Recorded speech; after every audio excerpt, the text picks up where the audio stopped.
Hello to lovely YouTubers, hope you're all okay out there. I'm not sure how many piles I'm going to do today. I'm feeling the question, question that I'm feeling is, what am I scared of? What am I scared of and what am I supposed to do about that? Forgive my croaky voice, dear YouTubers. What am I scared of and what am I supposed to do about it? Okay, because I'm also running out of time today, I'm going to do two readings, choice of two. And that's obviously, a lot of us are scared of a lot of things, and you could easily be scared of more than one thing. So feel free to watch both of these readings and see if anything resonates with you. And the reason I ask this question, what am I scared of, because often people don't know what it is that they're scared of. And there are loads of real things to be scared of, things that are obvious, aren't there? There are things that are real. We believe they're real. We can be scared of death, right? We know that something's going to happen. And then sometimes we're scared of things which might not happen. Some of us live our whole lives being scared of the improbable, even. Scared of things that aren't even likely to happen. And what I'm asking the cards is, what is your heart scared of? Because your mind can be terrified by lots of different things, obviously. But the things that your heart is scared of are more real than the things that your mind is scared of. Does that make sense? If anybody out there, oh look, those cards literally fell onto that pile. If there's anyone out there who knows that they're suffering from fear and they don't know what to do about it, let me tell you this. The answer is really simple, but it's not easy. The answer is love. You know, it's like saying to somebody who's really overweight, that they're carrying lots and lots of extra weight. We all know there's a simple answer to that. But it's so not easy for the person who's in the middle of all that, carrying extra weight. And it's the same with fear. If you're a person that's in the middle of carrying lots and lots of fear, then you know how hard that's going to be, right? You know. Doesn't mean you can't do it, doesn't mean you can't change what you're thinking, what you're feeling. You can, of course you can. Everyone can. How successful you are at it will be determined by how determined you are to feel better and to live a stronger life. It depends how determined you are to put yourself in a different state, and how determined you are to live a life where you're not in pain, because fear is pain, definitely. Fear is pain. Let me find two stones. There we go, YouTube. I found two stones. Can you see them against the backdrop of these coloured piles? I don't know. One stone is a pink, beautiful pink, lovely card that is stained on the heart. This pile has had pain through the heart, and I feel this pile is the mind. So person that's fear driven from the mind, this is your pile. And person that's fear driven from the heart, this is your pile. The fear driven from the heart first. Let's have a look, shall we?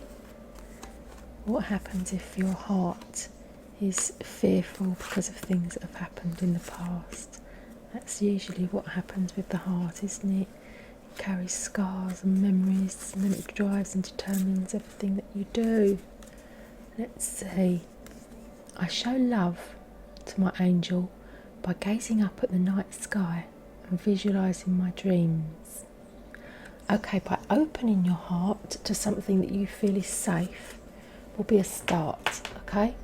So if you feel that the universe is a safe place, and that's one of the biggest questions we have to decide for ourselves, isn't it? That the universe is a hostile place or the universe is a safe place. Often when we've been hurt, we start to believe that everything around us is unsafe and unpleasant. We don't want to take part in it.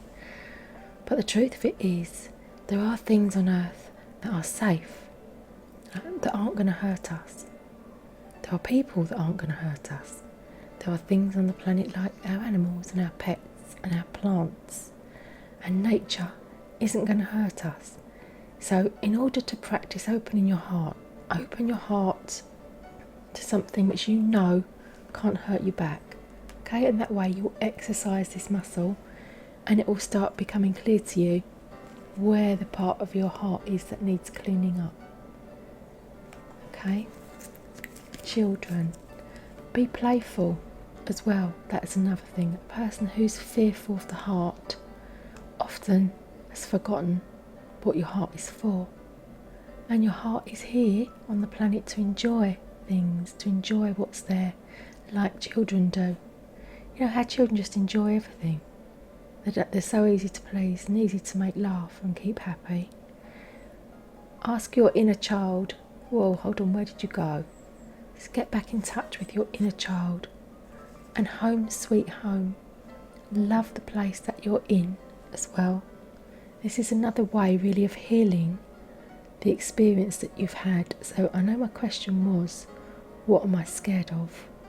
But this seems to be the answers coming up as to what you can do to change the way your heart is feeling. This is feeling alone. This is your heart staying safe and keeping to itself and literally being at home. Look at this, and in need of healing. This is a perfect card, isn't it, to come up for a person who's fearful from the heart. It's your heart that needs healing. Okay, so I can see why you would want to isolate yourself. Look at this, complete isolation, usually from a relationship that hasn't ended well, or from a very unhappy relationship, the death of a relationship, a person who's been lying and cheating and treating you badly. This person hasn't been easy on your heart.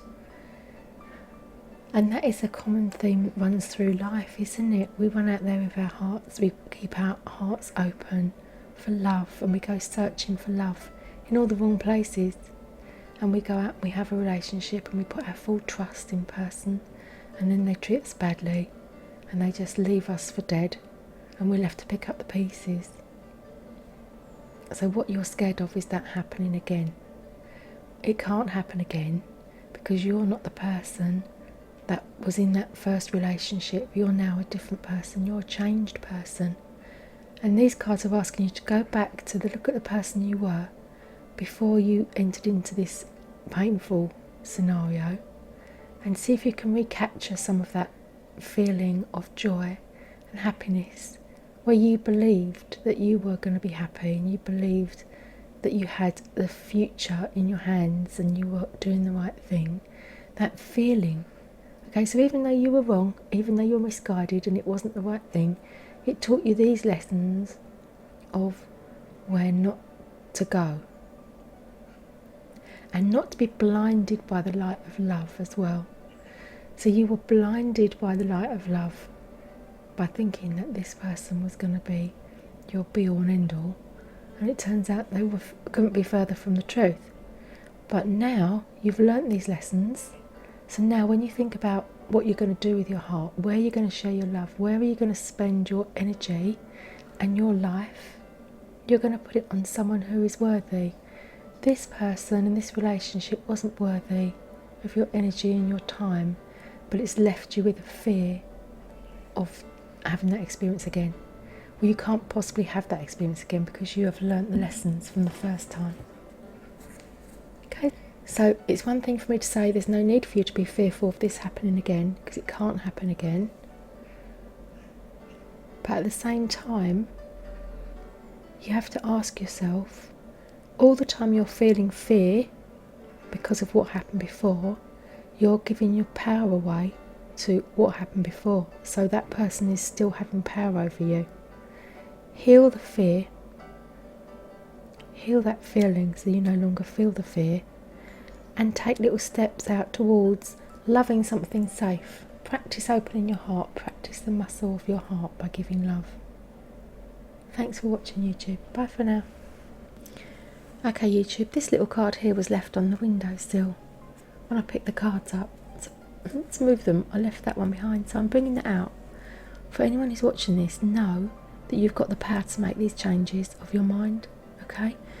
The power of your mind is so amazing when you think about all the things your mind is doing right now to get you through this little bit. Even as you're watching this video, your mind is doing things for your body, with your body. It's getting you through it, and it's not even causing you any effort, okay? Your mind is an amazing tool, but if you allow your mind to operate in areas which aren't helpful to you, your mind becomes harder to recontrol. So once it's out of control, you're in trouble, really. Okay, I follow the oracle towards my highest good, knowing this angel is there to guide me. Okay, so you have to look at your thoughts, look at your thinking, and know truth and integrity, which is upside down. Know that this worrying and fear is a lie. Okay, it's not true. It's something you're creating, and you're allowing your mind off into the weeds. The fear is the weeds of your mind. Okay, upliftment. This is a beautiful card. Upliftment is asking you to raise your own consciousness and lift yourself up into realms of higher thinking thoughts. And you can do this on purpose, intentionally, every day. Oh, and you have the strength to do it. And this is the thing, isn't it? Your heart is right there behind you. Your heart is able to bring you the energy and the strength that you need to know that you can change your mind, you can heal your mind, one day at a time, one thought at a time. You can do this. The lion of your heart can easily roar down the power of your mind if you allow it to.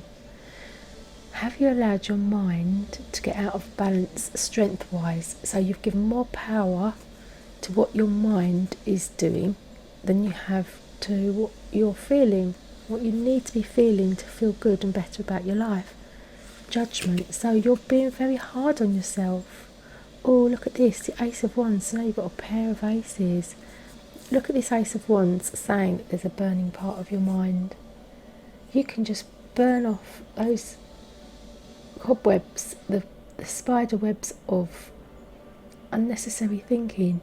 You can visualise that and picture it in your mind, just burning away the thoughts that aren't helpful to you, the thoughts that you're having which you don't want to be having. And you've got to figure out what's real and what's not real. What you're thinking that isn't real needs to be dispensed with and got rid of. Now, one way to do that is to get a piece of paper and write down your thinking, write down your thoughts, and then look at it from a distance, because that puts you at a distance from what you're thinking. Say the words out loud. I know that sounds silly, and you might feel silly doing it, but it works. Like, for instance, if I've written down before I do this reading, what am I scared of, what to do about it, how to heal my heart, what is best for my heart. Right, you say those words out loud. What is best for my heart? What is best for your heart in this situation is to take control of your mind. You are not your mind. Okay, your mental health is not something that, oh well, let's tick that box, my mental health is bad, I've got poor mental health. You don't need to accept that. You can start working towards feeling better. Oh my goodness, how does this happen? The Ace of Cups, 3 aces in one reading. Look at this. The Ace of Cups, the Ace of Wands, and the Ace of Wands twice. It tells me that you are capable of doing this. The Ace of Wands twice, and the Ace of Cups. Again, here we're back to this heart connection. So your heart and what you want is calling out to you. I'm here, saying, I'm here, remember me, I'm here. Right, because your heart feels how it feels in response to what you're thinking. Now, if you're thinking terrible thoughts, you're thinking things which are just useless to you, your heart is going to be suffering as a response, right? Your heart is there to let you know what you're thinking. Try that. Try and work with, if I think something good, my heart soars, my heart feels better. If I think something about myself which I don't believe is true, see how your heart feels. Just practice with yourself. Write down some statements which you blatantly think are wrong and are really the opposite of what you're actually thinking. Write them down, say them out loud, and see how your heart responds. Right, you might find yourself laughing at the ridiculousness of this. The Queen of Pentacles, oh, another very powerful card. Queen of Materialism, the Queen of all she surveys, and she's so not worried about it, she's got her eyes shut. You've got nothing to worry about. But again, me saying that you've got nothing to worry about is not going to stop you worrying.